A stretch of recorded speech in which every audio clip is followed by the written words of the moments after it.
Leo, this is your message for January for the upcoming new year. I invite you to stay and take what resonates and leave what does not. This is my only account. I'm never going to reach out first. So let's find out what you need to know and hear for the upcoming new year. Okay. Ooh, bonus card. Okay, cool. So, Ace of Pentacles to start out, Leo. New beginnings, grounded new beginnings, new offers. I've been hearing, I said this in the Aries reading as well, like I've been hearing balance, alignment, new beginnings, 1222, 222, you know, that string of numbers, 212, any of those might resonate with you right now. But this is basically saying like you're going to find a lot of balance and opportunities for growth. So growth in what area, you may ask? It could be any number of areas. It could be with your family. It could be starting a family. It could be getting a promotion at work. You might be launching your own business. Launch the business. Do it. Okay. If you needed to sign, launch the business. And the challenge position is you in your head here with the Four of Swords. It's like this reflection energy. You've kind of been in this reflection for a long time. And I almost feel like this reflection is stagnancy. It's no longer like consideration. It's almost escapism or self-sabotage. It doesn't seem like it's there yet, but it could be. If you stay in this energy for too long, I almost feel like all this creative potential is going to fizzle out and you're going to get stuck in this lull of stagnancy. Yeah, the root of it is I think you initially went into this reflection energy to find calmer waters, to find peace. And I think it's getting to a point where you've been here a while and part of you is liking it, but part of you doesn't want to get back to the grind and start these creative projects that you have all the tools for. So Leo, I get that having breaks is good and everything, and I'm not telling you to not do that, but I think you're being asked to, as you're entering in this season of balance, is also to balance rest with work and play. Escapism is self-sabotage. So I think this is a very direct, I didn't expect this reading to go this direction, but that's what I'm getting. I think maybe it's time to get back to some of the things that give you that zest and that pep and that power to keep moving, that personal power that you have. In the past, you were moving very quickly. With the Eight of Wands, it was like, go, go, go. And you might have hit a point where you were just so burned out and tired. There was nothing left here. So you really did need that break. And anytime you feel like that, you should take that break. I think there was a betrayal of some kind or a heartbreak. You could have, if you did, I am so sorry. If you lost a family member or a close friend, or if you had a breakup, I understand that that definitely requires more time for rest. So something is hurting, something is blocking you. And if that is the reason why you're still in this rest mode, have compassion for yourself, because you do need time to process, and time is not linear. It's going to take significant time to get past a wound like this, whatever this may be. So if you're in this reflection energy now, that's okay. I would still consider these projects that you were very excited about and try your best to moderate that rest time that you need, that reflection time that you need, time to process or grieve.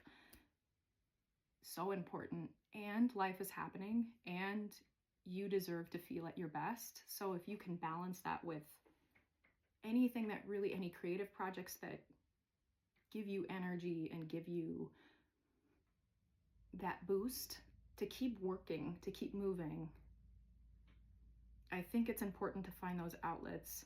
And I don't want to sound like I'm minimizing anything that you're experiencing right now, because you know you are the best judge of what you need and what your body needs. And yeah, take all that rest time if you need it. And I see you sort of like trying to find that balance subconsciously. I think you know that this is important to deal with. You can't just put it on the back burner. It does need to be, you know, part of the journey is addressing the pain. But I also see you trying to balance work and rest and healing. Otherwise, you're just going to get stuck. So it seems like you're really trying to be vulnerable with people around you right now. Be open about the struggle, to be more forthcoming about what you need. And I think this is kind of a change for you, Leo. Like maybe in past you sort of shoved this all down and you were in this go, go, go energy. Like I can't really address this right now. But I think you saw that that led to burnout. And maybe that burnout is connected to whatever this wound is, this heartbreak is, and maybe it's not. But I think you're in an energy now where you know that there needs to be a healthy balance with expressing your emotions and really holding space for that self-compassion to be able to be successful, to be able to keep that energy up. And I don't think this wound was a punishment by any means, but I think it was a lesson to some degree to really acknowledge that your emotional capacity is, you might be very intuitive, you might soak up other people's energy, other people's emotions, but you really have this deep side of you that feels. And I think you learned maybe through the hard way that you need to really care for this part of you. And I see that there's just been a lot of grief. There's been a lot of sadness. And I just empathize with you. I really do. And I want you to definitely care for yourself and take time for yourself. I think you're really hoping that this reflection time is going to bring forth some clarity from spirit, to bring forth a strengthened, intuitive mind to make these decisions going forward. You're really leaning on your intuition, leaning on this emotional vulnerability, leading with vulnerability as a power. And I think you're also hoping that spirit is going to recognize that, and that this time of wounding is over, and it maybe this is like an upgrade in your soul contract, that you don't need to be wounded through experiences to learn lessons.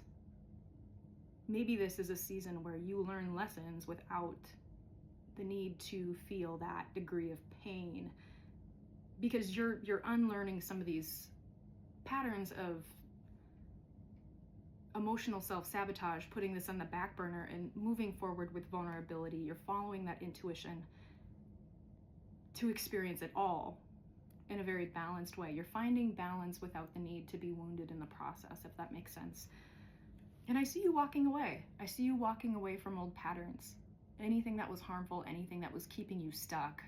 So when we were talking initially about this grounded new beginning, but this reflection energy, it's almost like you're coming out of this period of stagnancy in this new year. You're going to be coming out of that because you recognize that leading forward with your heart on your sleeve and being authentic is going to bring forward more stable offers, more stable opportunities, people, situations. And I think this is going to be a really abundant season for you, because I pulled an extra card. I did this in the Aries reading also. This is the Six of Wands. I think you're going to be really recognized for your efforts, friends, family, work. All the effort that you put into what you create next in this new year is going to be fruitful, and you're going to be seen and recognized. So Leo, I see that this was a little heavy here, and I didn't expect that, honestly, but I really hope you're taking care of yourself and being kind to yourself. And I'm excited for whatever this grounded new offer is. Start that business. I mean it, okay? So I care about you, and I hope that you're taking time to rest, and Happy New Year.